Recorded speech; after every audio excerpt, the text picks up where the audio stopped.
Today we're here with our guest, someone that we always turn to for understanding military strategy and geopolitics from the perspective of defense and what's in the national interest.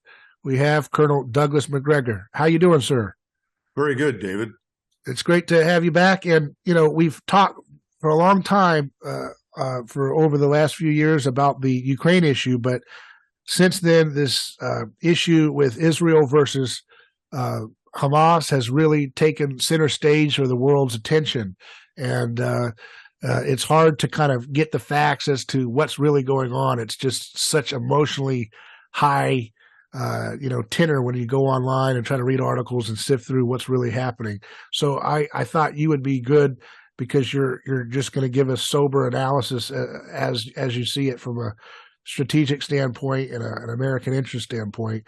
So we're supposed to be in a ceasefire right now with these hostage exchanges, and yet I'm hearing indications in the media that there's already evidence that the ceasefire has been broken according to Israel, and that hostilities may continue very shortly, if not already, as we're speaking.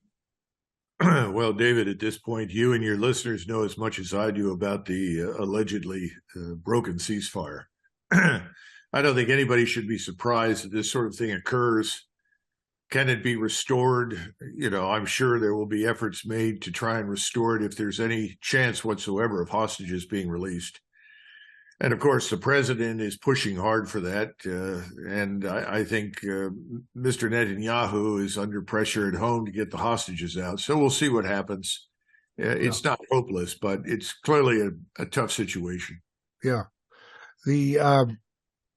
I've seen this story in Yahoo about U.S. warns of evolving threats to ships sailing in Red Sea, and talking about how a spate of attacks on merchant shipping near Yemen and Somalia, likely triggered by the war in Gaza, have prompted the U.S. to warn vessel operators to be extra careful when navigating the region.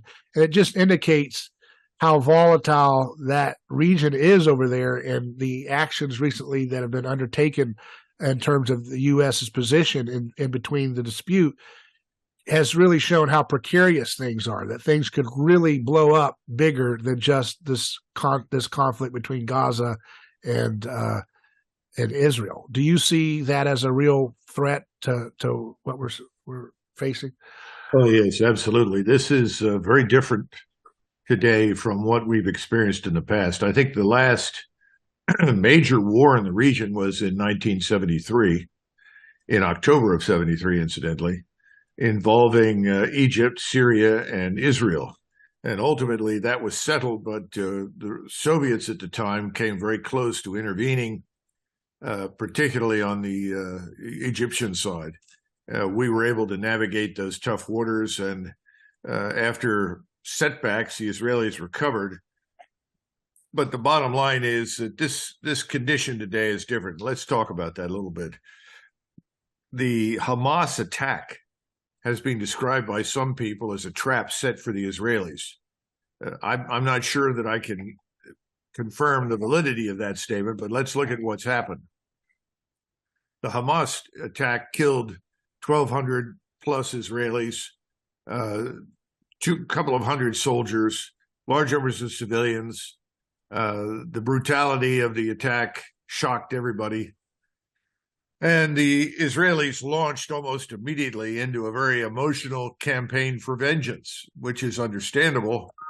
But taking decisions of great importance on the strategic level when emotions are running high are usually very dangerous things to do.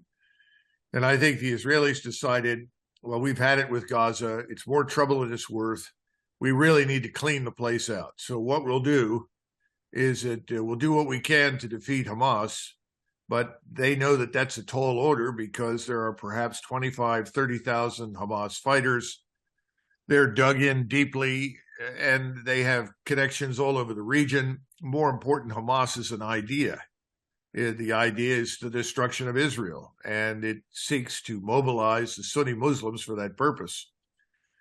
But they decided they would try to do that. But in the meantime, they said, let's make virtue of necessity, and let's just annihilate as much of Gaza as possible and make it impossible for the population there to return when the war is over. In other words, this is the first step in the direction of something that Mr. Netanyahu and his supporters have talked about for a long time.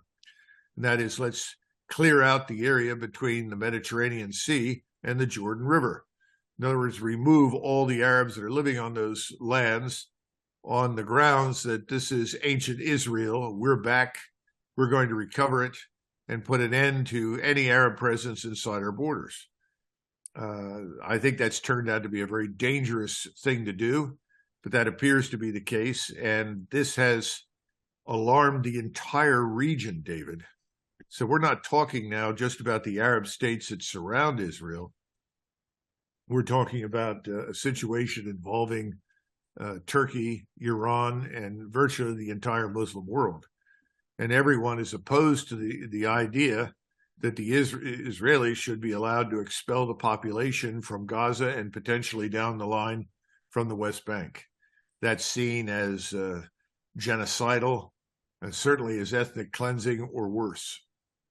So in your opinion, you think that the PR advantage is on the side of Hamas? I mean, I think that's what even Donald Trump indicated recently. He said it looks like the Palestinians are winning on the PR game here. And do you see that as a similar take? Well, I would not regard it as a PR exercise. It's very different. Imagine you're living in Florida and someone made the decision to remove the population from Orlando. Right. Simply said, we're going to start bombing Orlando until it's pulverized into ruins and the population needs to get out. And people come back and say, but where's the population going to go? Well, they need to move somewhere else. Tell them to go to Alabama. Yeah.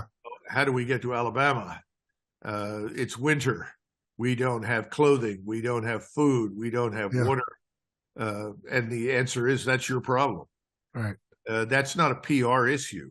That's a humanitarian crisis. Yeah. It's a humanitarian disaster. Yeah. And this is being committed by the Israeli armed forces against this population. And that's the issue right now. And what is in our strategic interest to be associated with supporting this? That's what I'm looking to see. None.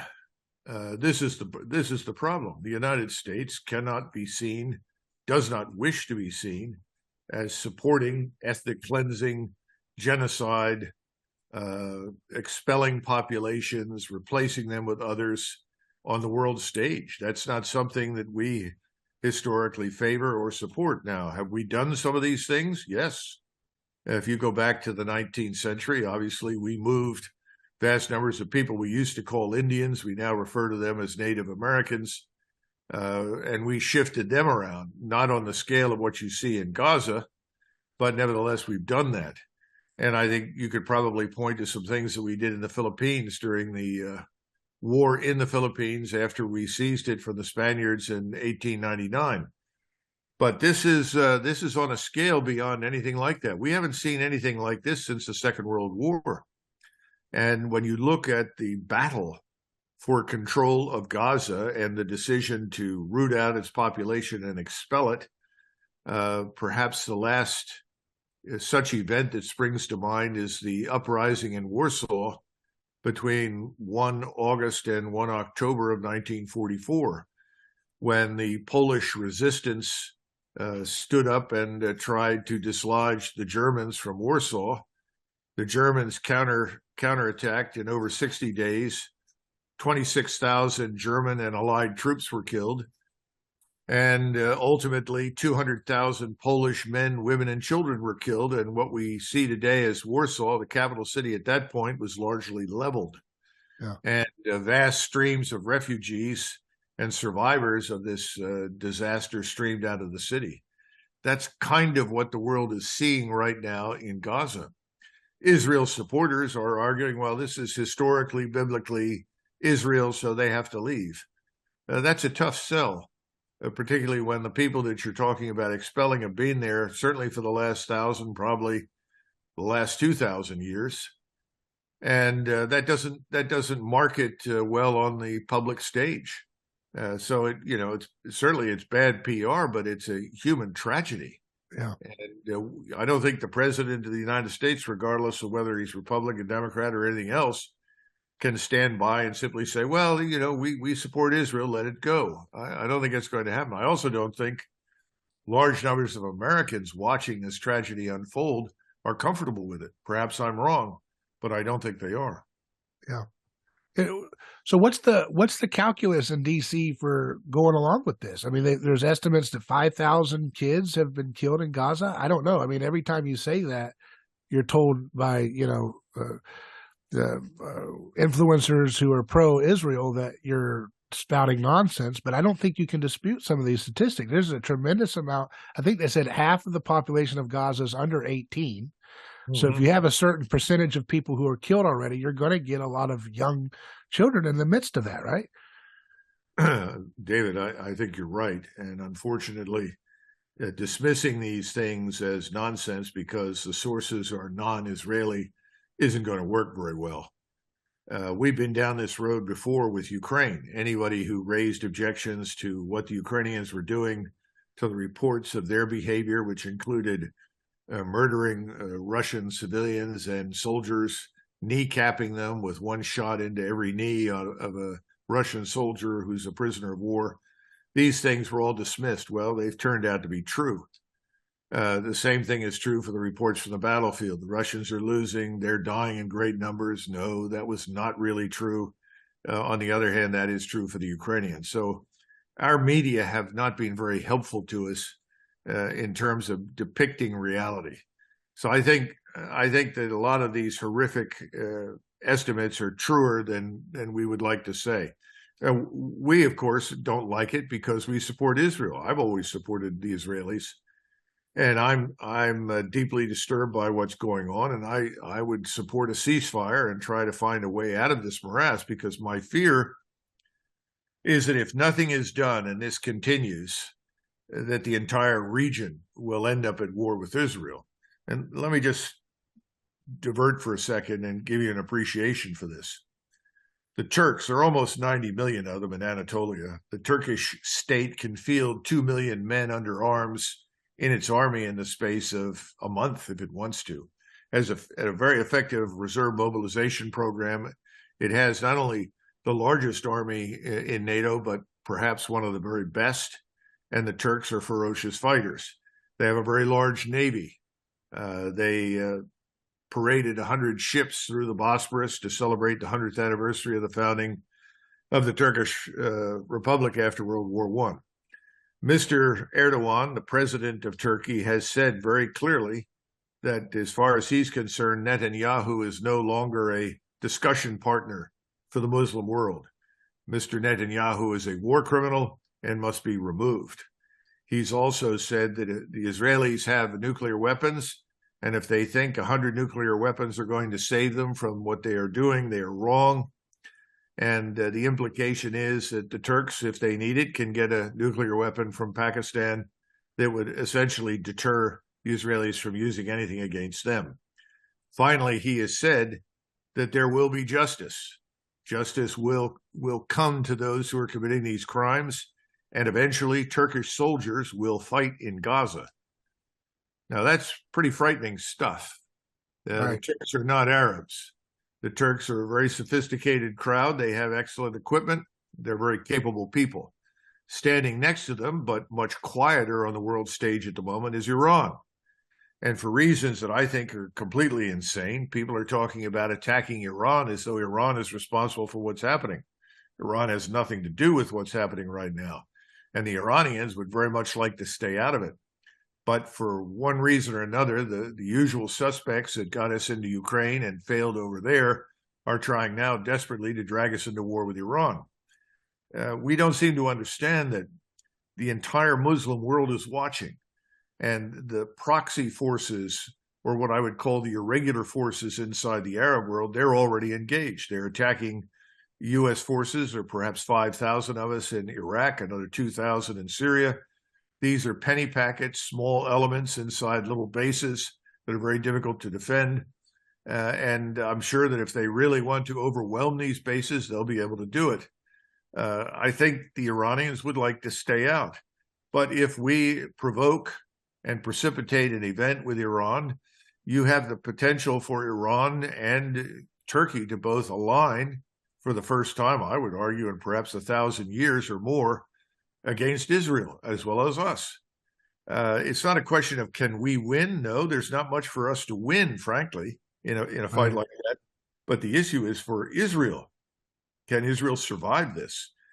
And my concern is probably not. If you look at the arsenal of missiles at Iran's disposal, they could probably level most of Israel in the space of a few hours. They have the tactical and theater ballistic missiles to do that. Now, can Israel respond with a nuclear weapon? I'm sure they could, but I don't see how that's going to help their position. And then, of course, we can go back and talk about the potential for the Turks to intervene and how devastating that could be. Then we're talking about losing access to the Straits of Hormuz that could be closed, the Suez Canal could be closed, and the world could be sent into an economic catastrophe, especially for us, but more particularly for the Europeans. I don't see anything good coming out of this. And there's not a lot of regional countries that would come to Israel's aid over there, is there, really? Nobody will. In fact, I would argue that at this point, we are Israel's only friend.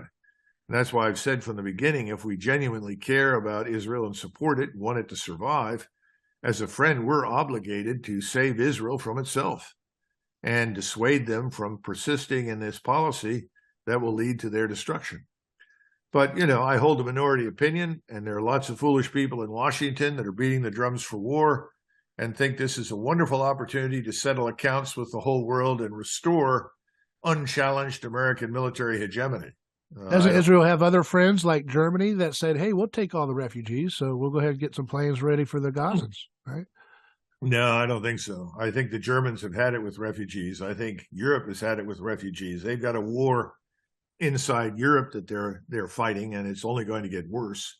So no, I don't see anybody else in a position to really help or assist Israel at all, except for us. And how much can we do?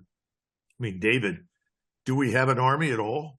I mean, it's down to something like 450,000. How much of it is actually capable of fighting is open to question. How many units do we have? Formations trained, ready to go. We've got formations strewn out across Romania, Slovakia, Poland, the Baltic littoral, Lithuania, Latvia, Estonia. What are they doing? How do we move them quickly? I don't have a good feeling about any of it. And increasingly, you're talking about carrier battle groups. To ensure that they don't become targets and we don't lose ships at sea, you have to park them at sea at a very long distance from Israel. Yeah. And that means that their ability to sustain any kind of air power over land for any length of time is very restricted. So how far away is the closest ship? Good news. How far away is the closest carrier ship to Israel? Do you know? I don't know right now. And if I knew, I would not say so on the air. I don't know. I thought they were over in the in the Mediterranean right now. Well, they are, but there's a big difference between sitting a few miles offshore, which you could do 50 years ago. Oh, okay. And today you can't do that because you are within range of a whole arsenal of various kinds of missiles and rockets. I see what you're saying. Yeah, bring in the Turks as well as the Iranians. I think Israel's in a lot of trouble. That's helpful. So what you're saying, see, that's something that a lot of general audience like myself wouldn't know. So you're saying that because of the technological changes that have happened, the advantage of these carrier ships are not as strong as they used to be because they have to kind of stay a little bit farther away. Oh, much further. Yeah. The other thing is you're talking about something they refer to as sortie rate. How many aircraft can you get into the air? Yeah. Soon, how many at a time? How rapidly can they strike, come back, be rearmed, refueled, and repeated? That's pretty low. You're much better off with ground-based air power. Now, does that mean that we're going to launch strikes in the event that we are dragged into this from Italy or Greece or Bulgaria? I don't know. We may try. The question is, what sort of response are we going to get from our alleged NATO allies and supporters? Will they say, sure, go ahead, wage war from European soil against the Turks, the Iranians, the Arabs? I don't know. Again, this is why, look at, if we could digress for 1 second and go back to Ukraine, look at what has happened in Ukraine. Yeah. We should have negotiated an end to that disaster. Yeah, We now were, they're talking like you. Biden's talking like you. What happened? Did he read your books or something, or watch your yeah, speeches? no, no. They've simply come around to understanding that the war is lost.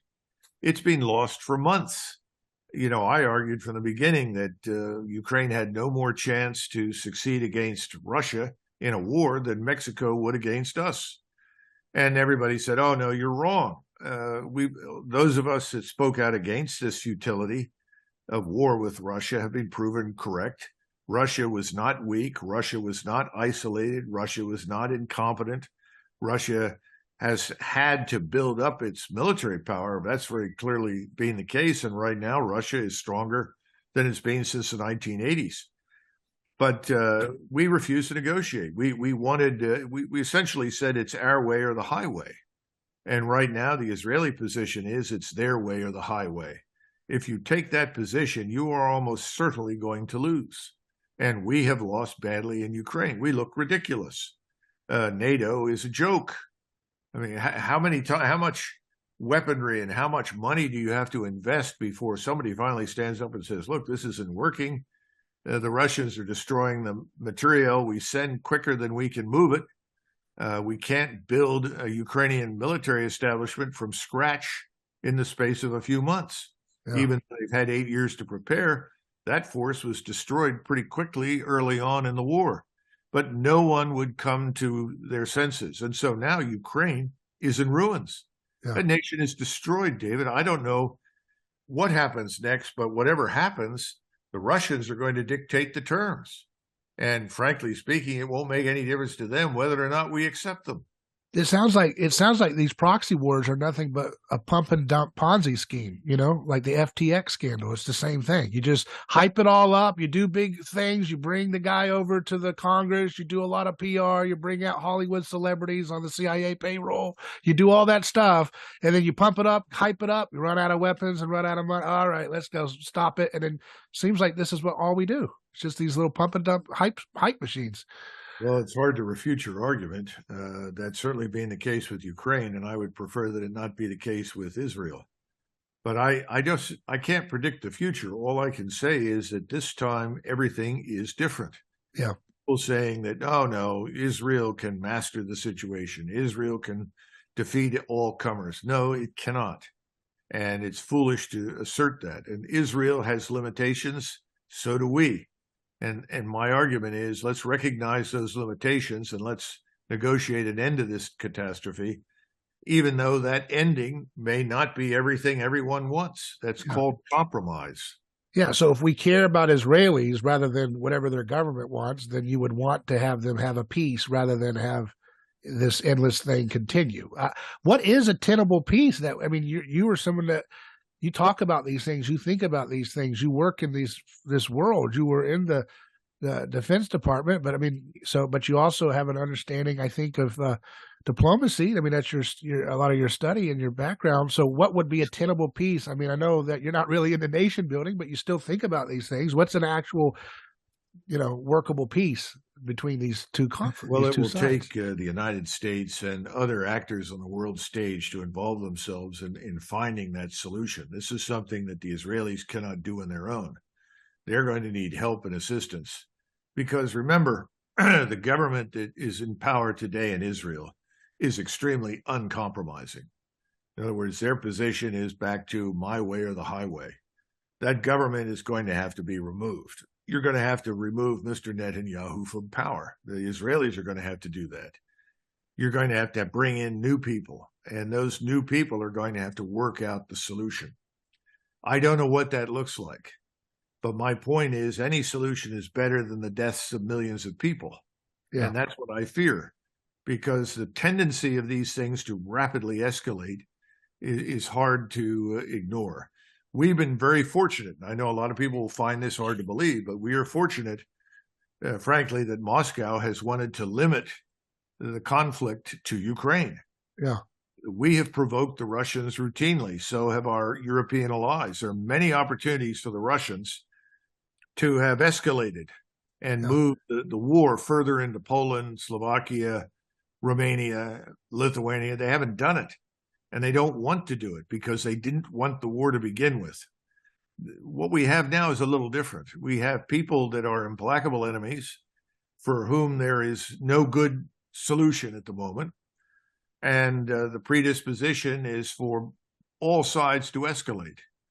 We can't afford to escalate. We're in a lot of trouble at home, David. You know that as well as I do. Yeah. Our economy is not robust. It's not strong. It's not going like gangbusters. You know, yesterday it was pointed out to me on one program that the price of food in general has risen by about 35%.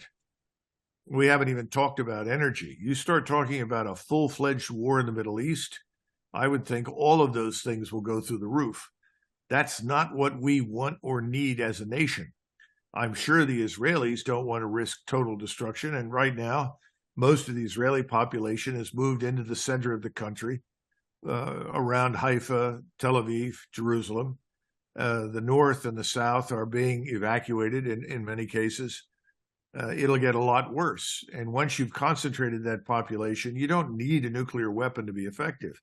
With enough tactical and theater ballistic missiles carrying 1,000-pound warheads of high explosive, you can destroy cities, you can destroy infrastructure, you can destroy sewage treatment plants, water purification plants, you name it. And the war ends badly, very badly for everyone. You know, Netanyahu recently on October 28th, he invoked Amalek. That's my enemy, Amalek, which is an invocation in the Bible to kill everything, including animals, children, women, and everything. That's a total war mindset. I mean, is his faction of the government willing to kind of create a Samson-like environment if they're using these kind of allegories like, you know, Samson's willing to kill himself to destroy the whole, you know, I'm going to defeat my enemies by smashing their buildings, and it includes myself. That's fine. Is that the kind of zeal we're dealing with, or are they more pragmatic than that? You know, or they're just talking like they're that way, you know? Well, again, you're listening to one particular dimension of the Israeli public opinion. Yeah. And clearly 80 to 85% of Israelis support what's happening in Gaza. Right. Now, will that change over time? I'm sure it could. I think that if this war widens, as I suspect it will, and it worsens in intensity, there'll be less and less interest in waging it. There are Israelis who are already expressing concerns about these matters. Yeah. They realize that, their existence as a state is at risk. So I have great confidence in the Israeli mind. It's more rational than it appears to be right now. I think smart people will come to the conclusion that waging total war, as you put it, which is not inaccurate, is not an answer. It's the wrong answer, and it will lead to destruction. I think all this rests on this premise that the founders tried to, but they didn't, they didn't get fully there, but they tried to envision that society could elevate the human person as an individual that's sacred, right? That your life, your liberty, and that concept is so fleeting in all of these disputes today, whether it's Lindsey Graham laughing at the thought of killing good Russians. It's good to kill Russians. It's good to kill, laughing and then killing so many Ukrainians in the process. Or this situation where it's like, well, it's just collateral damage. They deserve it. No, the children don't deserve it. And this kind of callous disregard for the life of the human person is really at the heart of all of these blunderous follies that we see around the world. Well, you put it better than I could. And that's why the effort is always to limit wars as opposed to widen them and expand them. We went too far in World War II in our destruction of Germany and Japan. Americans have no idea just how terrible that was. And we created an enormous power vacuum that then for the next 50 years we had to fill at great expense to the American people. And Americans don't seem to understand what happened. As a result, I don't think they understand that you could have a similar set of circumstances emerge now. We don't want a world with cities that are flattened. We don't want a world where millions of people are dying and are dead as a result of anything we do. I don't think Americans want that. So the real question at this stage of the game is what can we expect from Washington? And unfortunately, as you've pointed out, I don't think we can expect much good. I mean, when you listen to these very bizarre statements from someone like Lindsey Graham, who talks as though he's Attila the Hun, uh, they're really disappointing to listen to that sort of thing come out of the mouth of any American citizen. Well, I wanted to give you a chance to tell us a little bit about what you've got going on with your organization, Our Country, Our Choice. I know it's something you've started. Is there anything you can share with folks about how to get involved with that? Well, I need to be first of all clear up front that I did not start this organization. Okay. Other people did, and I was asked to join it with a goal of ultimately helping it. And I think we're having some success. It's really about a few things. It's about uniting Americans across party lines. The people that founded it and are funding it have said, look, we want this country to overcome the divisions inside of it. We want to restore some sense of American national unity and identity. We're tired of this Republican versus Democrat thing, not the least of which is, of course, the experience that it makes no difference who you vote for, you get the same outcome. Yeah.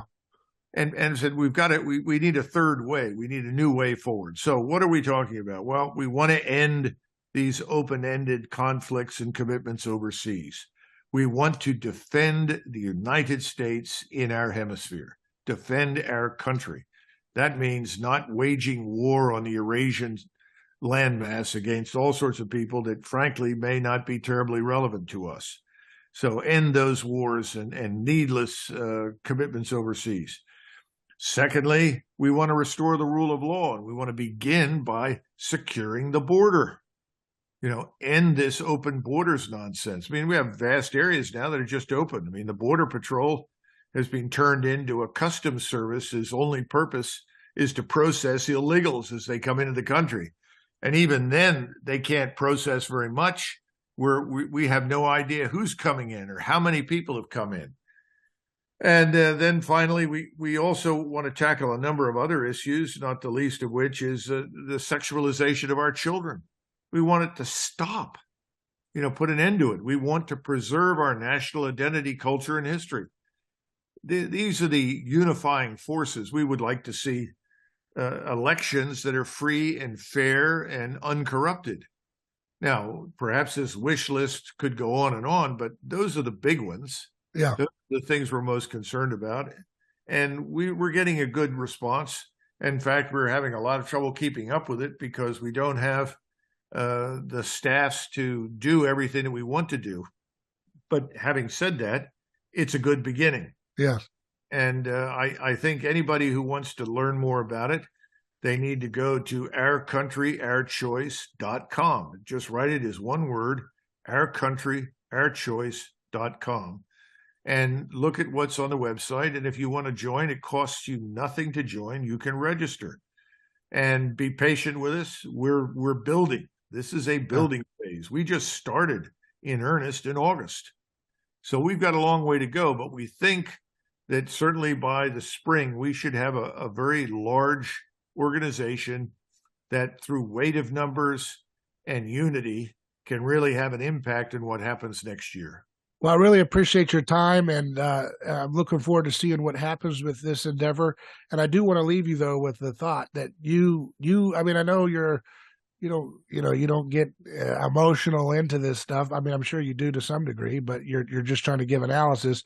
But you've been vindicated about the Ukraine war, and that's important to just stop for a moment because I think it's important to say that you were derided because you were warning that we were antagonizing that conflict between brothers, Ukraine and Russia, and that it would lead to something that would be disastrous. And then when it started, you kept saying we should push them to have peace, and we could have, and we did the opposite. We pushed them away from any peace, and because of that, there's tens of thousands, if not hundreds of thousands, of children that don't have a father to come home to every night. And if they had listened to you, if there's anybody in DC that had any kind of conscience about these things and some brains to go with it, those kids could still hug their father right now. And now we don't have that. So this is real world reality. Now they're saying the same thing Colonel Macgregor said They have to, because they're not in Poland, as we were told by Mike Pence's and the Nikki Haley's of the world. They're not over there.